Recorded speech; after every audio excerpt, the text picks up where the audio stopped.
Hi friends, mass జాతర ఈ movie review ఏంటో చూసేద్దాం. సోది లేకుండా చెప్పేస్తాను ఫ్రెండ్స్. అండ్ మీకు వీడియో నచ్చితే ఒక లైక్ చేసేయండి. రవి అన్నది బ్యాకప్ అంటే కమ్బ్యాక్ అనేసి గట్టిగా చెప్పుకోవచ్చు. మాస్ వాళ్ళకి అయితే బాగా నచ్చుతుంది ఈ మూవీ. స్టోరీ ఎక్కడో చూసినట్టే ఉంటుంది, కానీ స్టోరీ అయితే డిఫరెంట్గానే ఉంటుంది. తెలిసిందే కదా, మనకు ట్రైలర్ చూస్తే తెలిసిపోతుంది. రవి అన్న ఒక పోలీస్ ఆఫీసర్, నవీన్ చంద్ర విలన్, ఇంకా హీరోయిన్గా శ్రీలీల. వాళ్ళ యాక్టింగ్తో మనం ఎంతగానో ఆకట్టుకున్నారు. సో వాళ్ళ యాక్టింగ్ పరంగా చాలా అంటే చాలా బాగా నటించారు.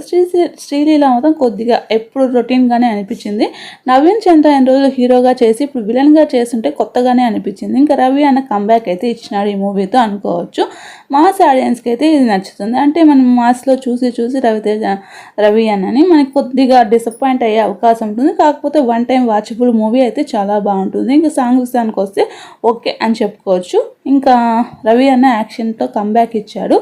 అండ్ ఈ మూవీని ఫ్రెండ్స్తో అండ్ ఫ్యామిలీతో చూసే మూవీనే. నాకైతే నచ్చింది, వాచబులే అనుకుంటున్నాను. నాకైతే చాలా బాగా నచ్చింది. అంటే మనం ఎక్స్పెక్టేషన్స్ ఉంటుంది కాబట్టి కొంతవరకు డిసప్పాయింట్ అవ్వచ్చు. వితౌట్ ఎక్స్పెక్టేషన్ ఈ మూవీ చాలా బాగుంటుంది. అండ్ మీకు వీడియో నచ్చితే ఒక లైక్ చేసాను మన ఛానల్.